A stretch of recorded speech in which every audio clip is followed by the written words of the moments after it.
Imagine if each morning when you wake up, you're smiling and looking forward to your day, knowing you are happy even while you're dealing with grief and loss. The Grief and Happiness podcasts inspires, comforts, and supports you with each new episode. I'm Emily Zarothret, welcoming you to explore with me your life of endless possibilities.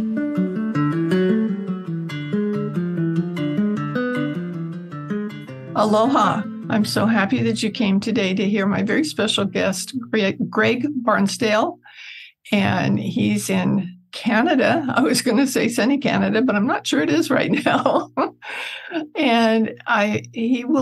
Greg, can you just introduce yourself and tell us a little bit about you and why you're here? Yes. Well, thank you for having me, Emily. My background is a funeral director, where I've worked in the funeral industry for quite a number of years, but I've also worked in the financial industry as a certified financial planner. I'm also a certified executor advisor. And over the years, working in both those two industries, I developed a strong interest in estate planning. And I noticed that the vast number of cases, especially working as a funeral director, in so many of the situations, the anguish and the turmoil that families were going through at the time of a death could easily have been avoided if some of the planning had have been done in advance. And it's not overly difficult to do. The tough thing is really just having the courage to talk about these things beforehand. So I tried a number of different things to help people with this sensitive topic. And I finally figured out what I should do was actually write a book. And I did that. I published this book. It's called Do Not Ignore Your Mortality, Practical Advice from a Funeral and Financial Insider. So it's a short book. It's a compelling read. And it's really just meant as a conversation starter to get people thinking about these sorts of things and speaking with their family members. So that's really, I hope that answers your question at this point, Emily. I could go on, but does that get to the point? It really does. This is something that way too many people don't pay attention to until they're in a position where it's not the best time for them to make decisions. And if you can handle things ahead of time, it really gives you a great peace of mind so that you don't have to worry about it when the time comes. For instance, my dad died suddenly, and Mom really wasn't prepared, and they hadn't really talked a whole lot. The only thing that they knew is where they wanted to be buried, because the whole family was buried there, and that was a given. But we had been friends with the mortuary for many years because my family owned an ambulance company, and back in those days, we worked together. Like if somebody died at home, it was the ambulance's responsibility to pick them up and take them to the mortuary. And so we knew them well. We also rented limousines for the services. So we had limousines, and we were at the mortuary practically every day with limousines. And when Dad died, we went down, my sister and my mom and I went down to make arrangements. And it was tough. My mom was just, especially since it was a sudden death and she wasn't anticipating it, she was just having a really hard time trying to figure out even being able to answer questions without breaking into tears. And so, unbeknownst to my sister and I, my mom decided a while after Dad died, I don't know how long because I didn't know this happened, she went down to the mortuary and made her own arrangements.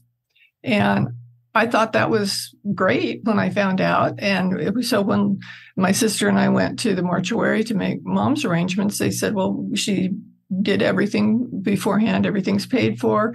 We've got all she wants for her service, and it's all here. So there was very little that we had to do at that point. And it was so nice because it was such a struggle with Dad.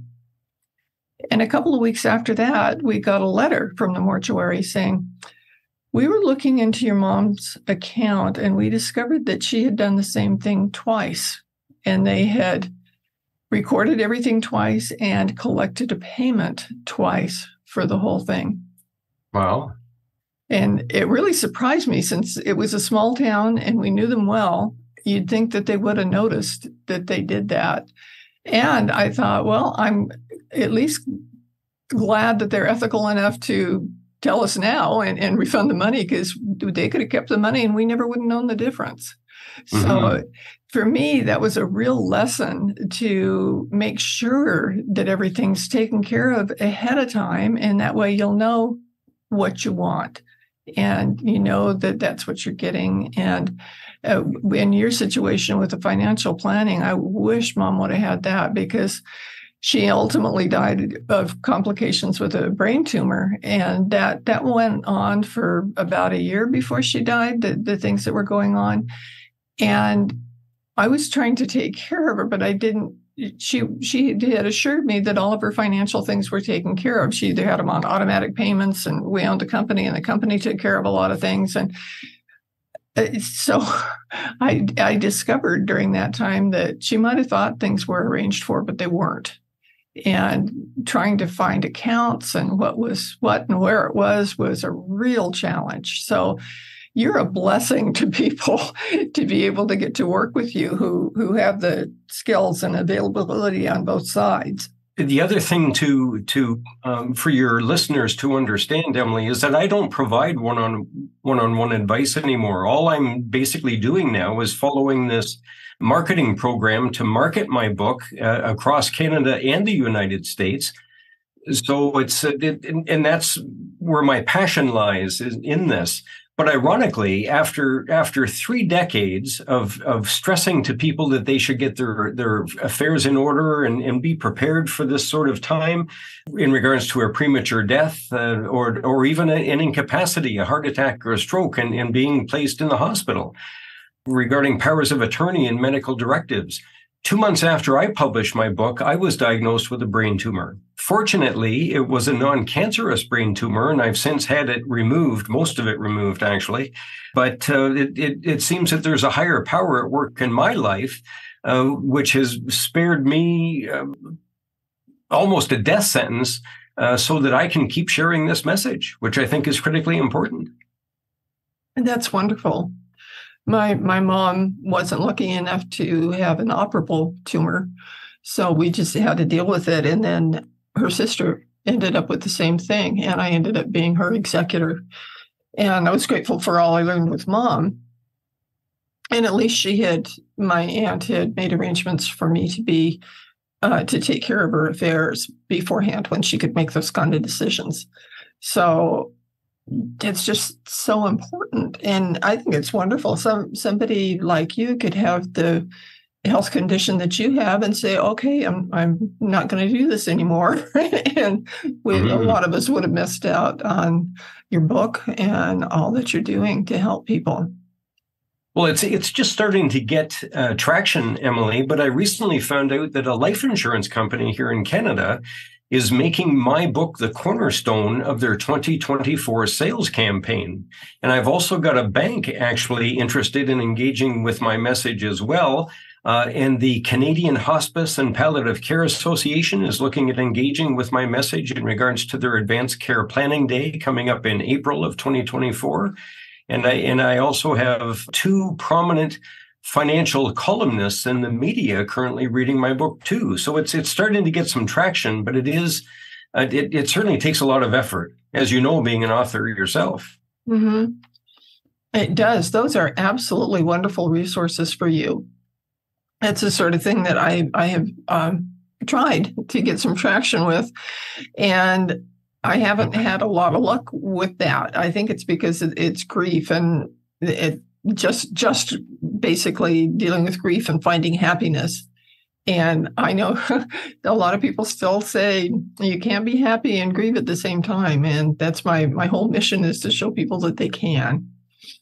Yes. Well, one of the things I'd recommend you consider doing, Emily, is checking a program, a masterclass program, along the lines of what I'm using. I'm following the Chilton method, and David Chilton is a very prominent nonfiction author here in Canada who ended up becoming a dragon on Dragon's Den. I'm sure you're familiar with Shark Tank in the U.S. Mm-hmm.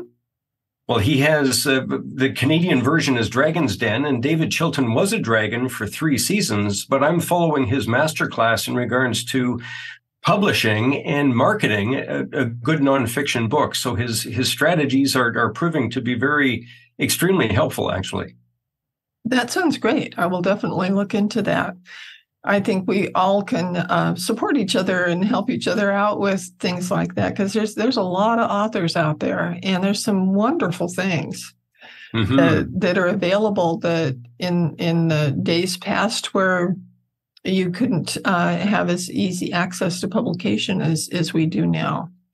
I know all but one of my books has been traditionally published instead of self-published, and I haven't been able to do much with them once I wrote them because the company's in charge then. And the one that I self-published, I just love because I can do whatever I want to. And we're able to get a lot more visibility and a lot more things happening that way. Yes. So tell me, what is the first most important thing people should do right now, no matter what health or age they are, that will help them have some peace of mind for their future as far as things relating to their mortality? Well, this sounds like a very biased answer to that question, Emily, but I truly do think that my book is a good resource, and I strategically wrote it this way. As I said, it's really just a conversation starter. But if I was to give specific advice, such as getting a will or pulling out your will and reading it and talking to your family about whether you want burial or cremation, those things are all covered in my book. And I'm getting all kinds of excellent feedback from people who have gone over my book and read it, who are saying that it's really inspired them to get their affairs in order. And that's why my gut reaction is just to say, get the book, whether it's an ebook or an audiobook version of it or the paperback version. It can, if anyone goes to my website, donotignoreyourmortality.com, they'll learn more about my backstory and find links to all the major retailers of how they can find this book and get reading it. And we will have all those links in the show notes for this recording so that you can easily find them there and get easily to this information, which I know you're going to want to have. And I think one of the other things is to not have fear around talking about this information. I think a lot of times that happens. I know in my situation with my aunt that I mentioned, she had another sister who was killed in a car accident. And at the gathering at her house after the service, she said, "There's something I've got to tell you." And I said, "Okay." And she told me that she had gotten all of her affairs in order and that I was her executor and I had her durable power of attorney and all that sort of thing. And I said, "Well, thank you. I'd be happy to do that for you." I thought it was kind of odd she didn't ask before she just automatically put me in charge of all that, but I was okay with that. And so I said, "So when did you make all these arrangements?" And she said, "Oh, about 7 years ago." And I thought, oh my goodness, I'm so glad that nothing happened to her in that time period. And she also hadn't told her son, who just assumed that he would have all those rights and privileges, but he had some challenges, and she knew he did, and knew that it would be difficult for him to handle everything that was involved. And she knew that I could easily handle it. So, and she told me then too, because I asked her about that. I asked about her son. And I said, "So did you tell him that you put me in charge?" And she said, "Oh no, I didn't want to hurt his feelings." Or when I said, "I will do this under the condition that you tell your son, because he's got to know." Mm-hmm. And otherwise, we're going to be, fighting against getting anything done. And so she finally realized that that was a wise thing to do, and it helped out so much. I don't know what I would have done if I had to fight with him to get done what needed to be done for her, because he just wasn't capable. Yes, that's one of the things, Emily, that I cover in the book as well, is that open communication. That's actually the first chapter is focuses on communication and openly talking with your family about what you want to have happen. Any type of secrecy and fear among the efforts to put these plans properly in place really just results in negativity and inaction, which should be avoided. Engaging your family and talking about what you want to have happen at the end of your life, and also talking to them about the legacy that you want to leave, it is all favorable. It's a win-win situation for everyone. It's just a matter of having the courage to talk about these things. Yes. And it's just essential. And I guarantee you through experience that you'll feel so much better when you do talk about it, that it will make your life easier. And actually, one of the things, Emily, that I learned doing the research for this was that the process of planning our end of life affairs actually reduces the stress of aging. That makes perfect sense. Isn't that something? Yeah, that really makes sense.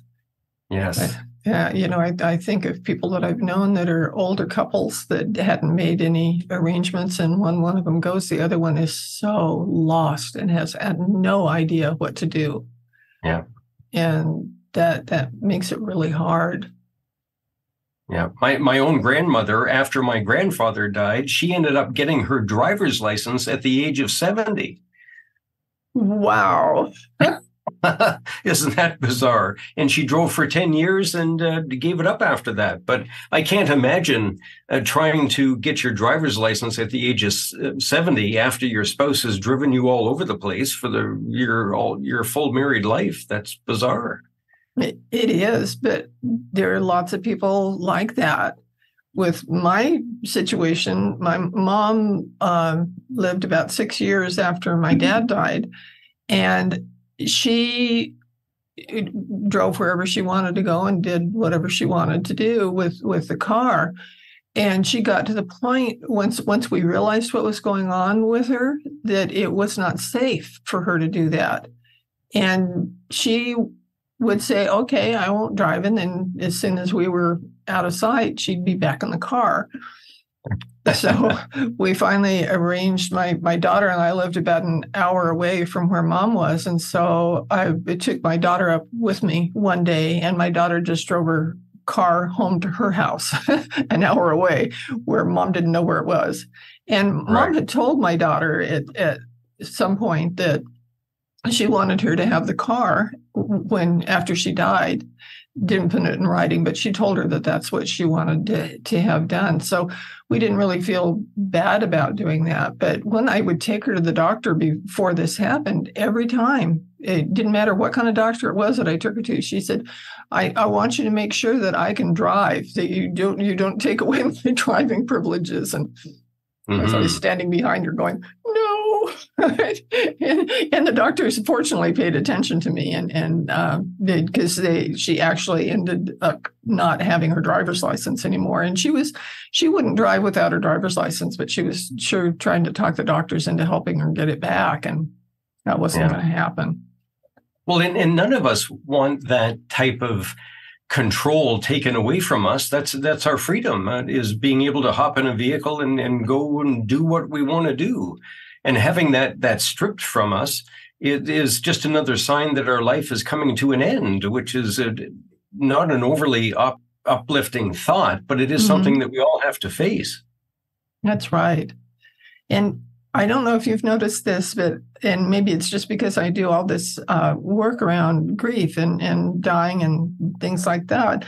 It seems like anymore there are lots of resources out there that I don't remember those things being available before. The book that was I'm Dead, Now What? In the U.S. anyway, became incredibly popular because it's just a fill in the blanks of these are all the things that your loved one will need to know when you are dead. And people just bought it like crazy. And I think that in any way to do that, to have the right arrangements made for you, whatever it is, and to ask the right questions and know what questions you need to ask. What sort of questions can you think of that would be most important for somebody to know the answers to?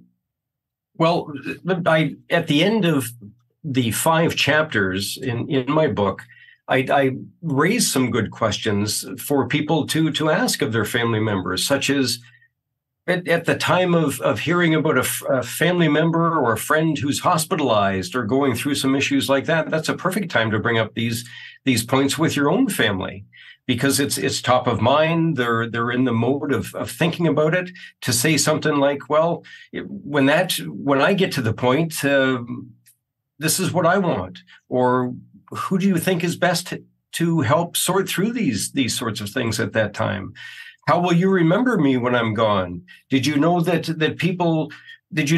roughly half the population in the US and in Canada does not have a valid and current will? Do you know what happens if someone dies intestate without a will? These are all types of questions that as I said, I pose in the book to really get people thinking and speaking to their family about. And it's so important, because if you don't have a will, you pretty much know that things aren't going to turn out the way you have in mind.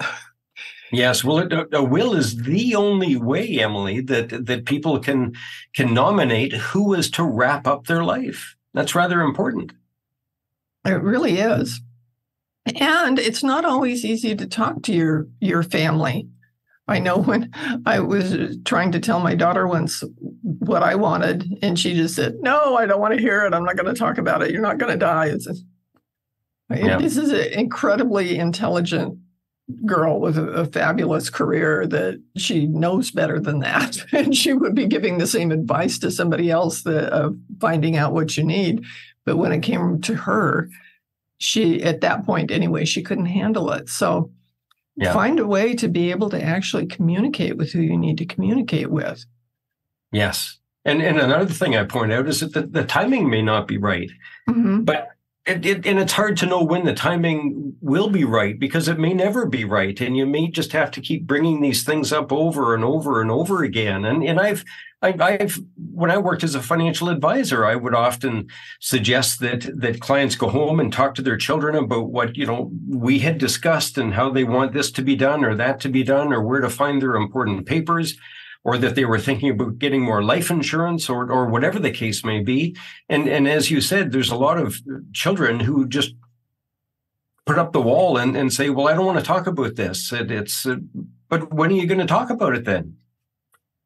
I know. I knew one young woman who had two very small children, and she was diagnosed with cancer and was sick for 4 years before she died. So her children were very young when she died. So during that time, while she was dealing with her illness, she was writing letters to her children to be opened on like their birthdays, individually to each child, their birthdays, when they graduated from high school, when they got married, all that sort of thing. And I just thought that was so beautiful that she was able to do that before she died. And it made me think, if you've got children or loved ones that don't want to hear, write them letters now while you can, and have them available to them when the time comes and they need to have access to that information, so that they at least have something and they can know that they're making decisions for their loved one based on what their loved one really wanted to do. Mm-hmm. It's kind of it's a different way to handle things, but I always say it now. Don't wait. You never know when you're not going to be able to say it again. Yeah, that's right. Very true. So when my dad died, before he died, Mom and Dad happened to stop in town where we lived when they were driving through, and I called the kids to see if they could come have lunch with all of us. And my daughter was really busy and didn't really want to come. And I said, well, it's up to you. Do what you want to do. And she ended up coming in and being there for just a little bit and giving him a hug and saying hi and that sort of thing and leaving. And then he died suddenly not long after that. And she just was so upset that she hadn't told him that she loved him the last time that she saw him. Yeah. I thought, how can you ever know when the last time is going to be that you see somebody that you love? It's just, unless they're on hospice and on their way out, you might not have any idea what that time's going to be. That's very true. And I think we need to appreciate every day that we have and tell others more frequently how we truly do care about them. Yes. I do totally believe that. It's very, very important to do that. And I think, especially since I've had 2 husbands die, I really realized the value of that. And I can honestly say right now, I think that I've said what I need to everybody I want to know, whatever it is that I said. And that doesn't mean things don't come up or I don't change my mind or something at some point, but at least I'm in communication about things that are important and to not ignore the things that are important. Yes. Yeah. Very, very good point. Well, what would you, to tie this up, to wind it all up together, what's your most important message that you want people to know right now? When I sign my book, Emily, I write, the first thing I write is do it for them. And I think that's a good general message as people open my book and see my signature on it, because it really gets to the whole point of why I had written this book, is to get people thinking and taking action, not just reading the book and thinking, well, yeah, I should do this or I should do that, and never following through. I want people to follow through with the thought that it's not for them really. It's for those that you love, because after we're dead and gone, the will, the power of attorney, and all those documents, and the life insurance, and the beneficiary designations, etc., make it so much easier for those that we love and care about. And that's really the whole emphasis of why I'm promoting this movement, as I'm calling it. And I still haven't got it memorized yet, but this is what I'm calling it: the Mortality Mindset Movement, which is a growing mindset where followers uphold their living legacy by becoming the best version of themselves and ultimately leave their last legacy as the best one possible. Wow. What a great thing. That's marvelous. Congratulations on that. That can help so many people. Well, I'm just trying to create a movement here, really, Emily, because we've been dancing around these issues for years in the financial industry, in the legal industry, in the funeral industry, in the medical industry. Now we're at a point, especially coming through the COVID-19 pandemic, people are more so on the same page that people need to get their act together.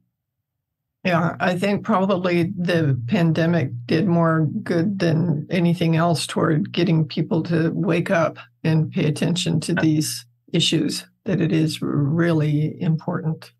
It is. Yeah. And doing nothing is really just no excuse. Mm-hmm. That's right. Absolutely. Yeah. And I was on a podcast earlier this morning, and there was a doctor who mentioned a very interesting quote. He said that a life unplanned is life poorly lived. That's a really good one. That gets to the crux of things, doesn't it? It really does, because that applies to everything. Yeah. It really does. Well, what a great note to end on. I really appreciate that. And I asked him if I could use it, and he said, no problem. By all means, spread the word. Oh, that's great. Well, consider it spread with my audience, because we've got a lot of people who listen here, and I think that's just wonderful. It's so important.